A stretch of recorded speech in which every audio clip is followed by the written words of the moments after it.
Well, hello there. So you're interested in my NEC PC-8201? Good choice. When I got this machine, I thought that I was buying a broken one. The LCD screen seemed to be damaged on the advert, but when I actually got it in the mail, it's in perfect condition. So I'm very excited to be able to show this off to you today. In fact, it's one of the most interesting machines in my computer collection. This is a portable 8-bit computer from 1983 with an Intel CPU and a graphical display. And the whole thing runs on batteries. Now, I know that being an Australian, I'm not supposed to turn it on, but take it apart. Well, hold on a moment, Dave. This is a rare opportunity to take a look at one of these things working before I lose all the screws. Turning it on, it immediately comes up and there are three applications built into the ROM. There's Microsoft Basic, there's a text editor, and there's a telecommunications suite which hopefully is going to allow us to get other programs onto this machine, including graphical games. Just a note on the image quality, those speckles you're seeing are on the inside of the plastic. I might not be the best photographer, but I did at least clean the front of this. We'll try and get those out a little bit later, but I really wanted you to have the opportunity to see this working before I take the back off. But before I show you any programs running on this machine, check out the impressive physical condition that it's in after nearly 40 years. The previous owner of this really loved this machine, and it shows. This is the on-off switch and the contrast knob for the LCD display, and this is where the battery pack is. It just takes ordinary torch cells. And around the back we have a whole pile of connectors. So there's a DC 8.5 volt power pack port, and I don't actually have one for this machine. The original owner said that he has a similar machine. One had a battery pack and one had a power pack, and he let me choose which I'd like to have. This is a protect switch, so when it's on it protects the contents of memory, and then of course there's a standard reset button as you might expect. These ones here, the manual just says they're for future expansion, SIO1 and SIO2, so I don't know whether these were ever used. But this one here is for a barcode reader. I guess they use these machines in retail in some places. And then there's a printer port. It looks more like a Tandy style of port rather than what you'd see on a PC. And down below is a standard RS-232C communications port. And that's great for us because it hopefully means we can put stuff onto this machine via a cable from a PC. Or there's a cassette port, although unfortunately I don't have a cassette player specifically for this machine. And around the other side we have the so-called system slot. Now it's not a card edge, there seems to be a connector in there, and it appears to be for a RAM expansion pack that plugged into the side here. Now, I thought I read somewhere that this particular one had been already upgraded in RAM, so perhaps there's something internal for that. But yeah, I don't think that I could have expected the machine to be in better condition after so many years. Sorry if this looks a little bit odd on camera. This is the back of the machine, and I have it propped up on two pieces of wood on the side here, just so that the keyboard doesn't experience any force. And of course I've got a towel to protect everything. This is the backup power switch, and that's normally in the on position if you're running off backup battery power. But I'm going to take this battery cassette out so I can show you. It looks at first glance like it might be some kind of custom battery, but actually it's just a container for 4 ordinary AA cells, which I'll show you in a moment. I'll also remove this cover, and that allows access to the ROMs, which are in the back here. But let's take a look at what else it says on the back. It's microcomputer model PC-8201A, and it's made in Japan. In fact, the address is Tokyo, Japan, and it's NEC Corporation, so Nippon Electronics. In fact, this machine was managed by their home electronics division, and it's actually based on a Kyocera platform. So Kyocera released a machine in Japan called the Kyotronic 85, better known in the US as the TRS-80 Model 100. So Tandy Corporation actually bought the rights to that machine and sold it in the US, Canada, and a bunch of other places. But there were numerous other machines based on that same basic platform. The NEC PC-8300 is another one, and also the Olivetti M10. This is the battery compartment that I was talking about, and actually there's a circuit board here with some pins that plug into this connector. So it's not just a simple container for batteries as I originally thought. These are the 3 screws, by the way, for the back cover, and I'm not letting those out of my sight. If they fall off or something, tap on the screen to let me know, would you? Anyway, here is ROM 0 and ROM 1. I don't know very much about these yet. This is NEC, and this one says ST. I'll zoom in close on those in a moment so you can look the parts numbers up if you're interested. And the rest of this is for RAM, and it starts at 2 at this end and goes across to 7, so presumably there's at least a RAM 1 inside the machine, which means that these are for expansion RAM, and just as I thought, this machine has been upgraded. This is the best image I can get of those ROMs if you want to look up those part numbers. My camera gear isn't fantastic, so hopefully that's readable. This is a program from the manual which shows that each of the pixels is individually addressed. It's not just a text display, it's graphical. And while it's running, I want to tell you about why I bought it. Way back in 2005, before I had any computers in my collection, a friend told me about this amazing machine that he used as a kid that was in his parents' attic. It had basic sound and graphics, games, ran on batteries, and it fit in a backpack. It sounded perfect for someone like myself who was literally living out of a suitcase on the other side of the world for their job. Of course, he was talking about a TRS-80 Model 100, but ever since then I've dreamed about having a machine like this in my collection. Oh boy, it's just like being a kid again. Here's the sound.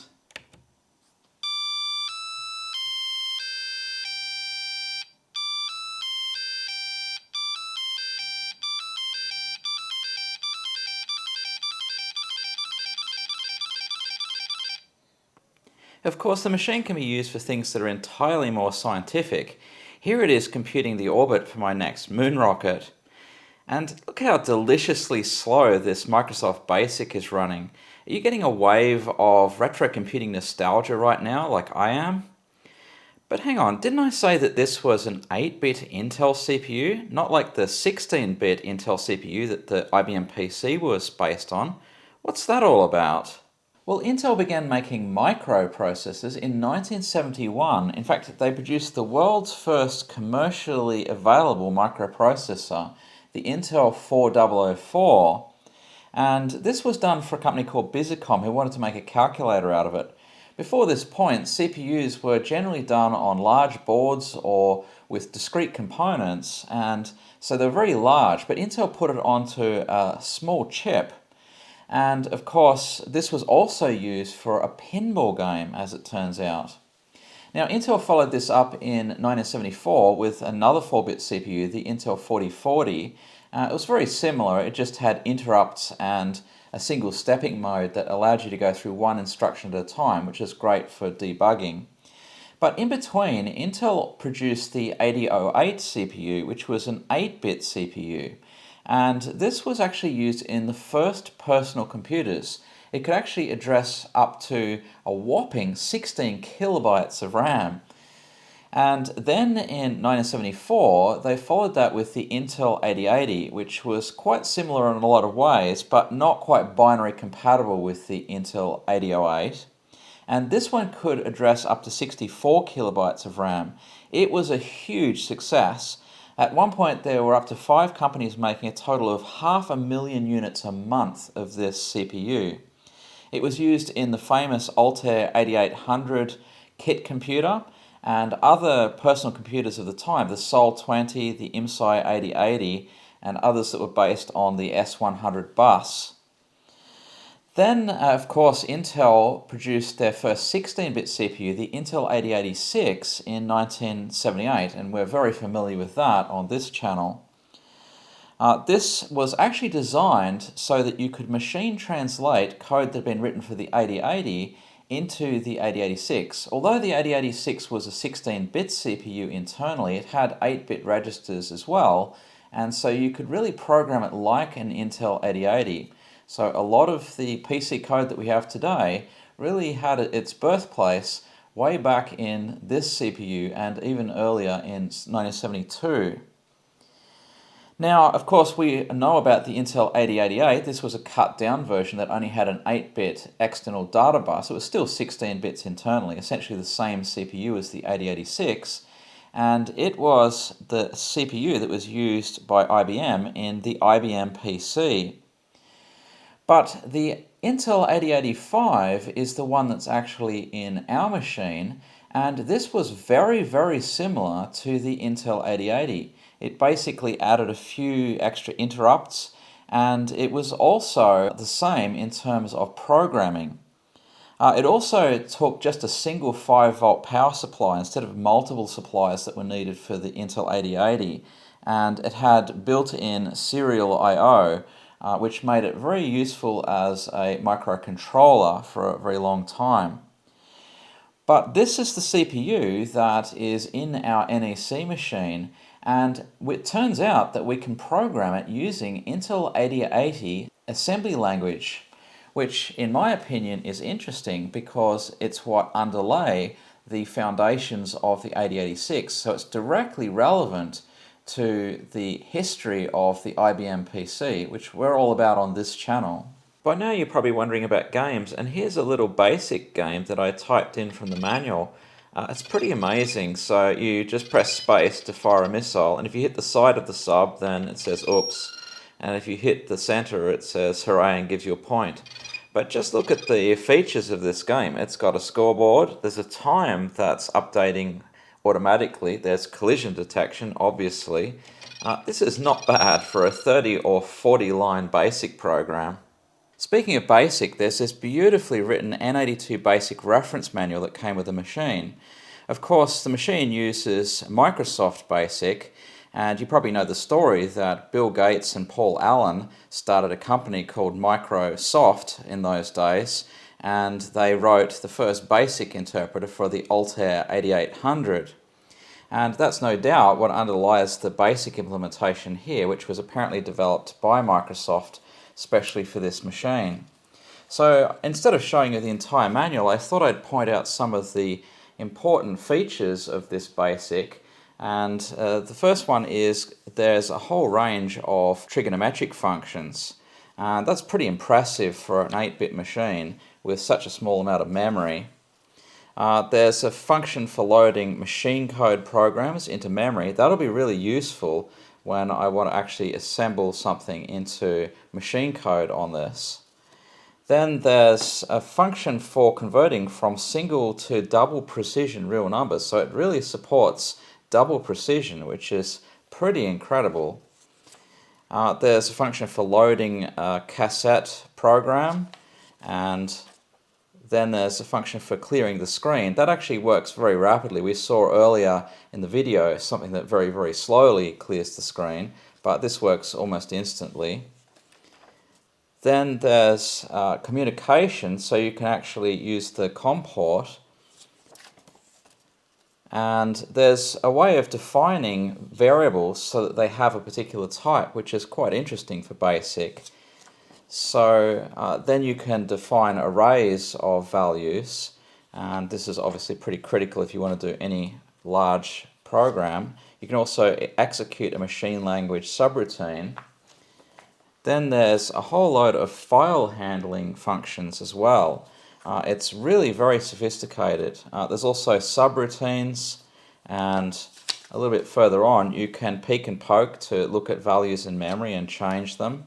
Somebody has written some stuff in here and actually says that you can access the screen via ports, as in CPU ports, and it lists the port numbers here. So that'll be really cool. And you can even turn the machine off from within BASIC. Then there's formatted printing, either to the screen or to a printer, which is really cool. And then there's a function for setting individual pixels on the screen. So we've seen that in operation already. And then here there's a random number generator, gives uniformly distributed or pseudo random numbers between 0 and 1. And then there's a function for producing sound, so you can set the tone and the length. And then the final one is a function for getting the real-time clock. So really a lot of functionality packed into such a small BASIC. BASIC is fun, of course, but notoriously slow, especially on these 8-bit machines. What we really want to be able to do is run a program in machine code, the native language of the CPU. Unfortunately, most of the code that I can find out there is ports of BASIC programs from TRS-80 Model 100 over to the NEC, and they're not compatible at the machine code level at all. But what I can find are some short programs like this that are written in BASIC, and they poke a machine code program for the NEC into memory. For example, this one here draws circles on the screen, quote, really fast. So I think we should type this in to try and get an idea of how fast the machine really is. Well, after a few false starts, I have it working. The BASIC files created a machine code file called circle.co, and I now have a simple BASIC program that loads this into memory and then executes it.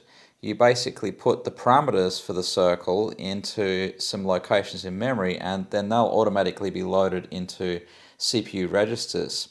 So let's run it and see it. Are you ready for this?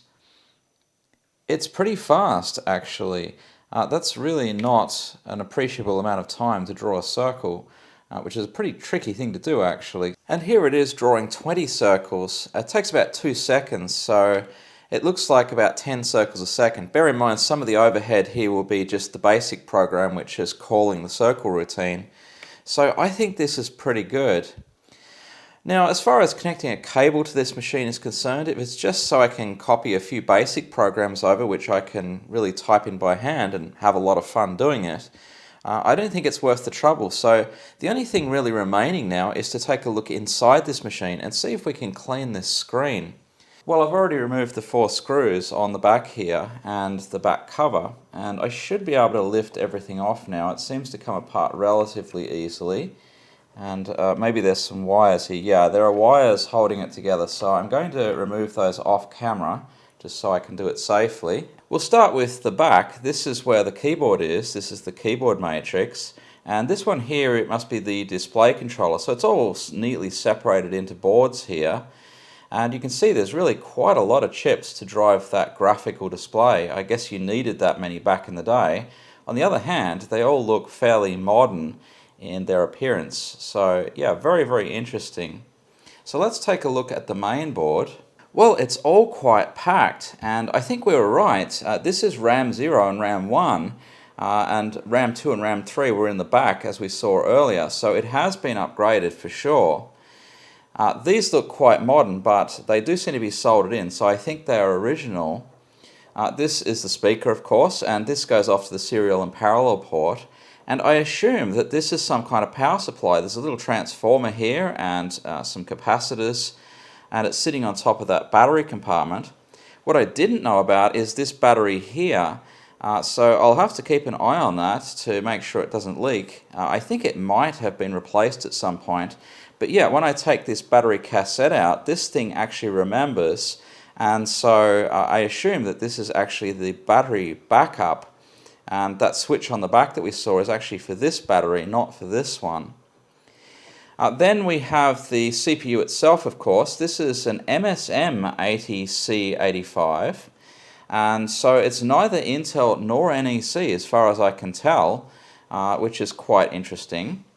And the oscillator says 4.9152 megahertz, and I guess that's halved before it drives the CPU. So that's basically all I can really say about the inside of this thing. I'll give a close-up of the main chips here for people who like to look up chip numbers.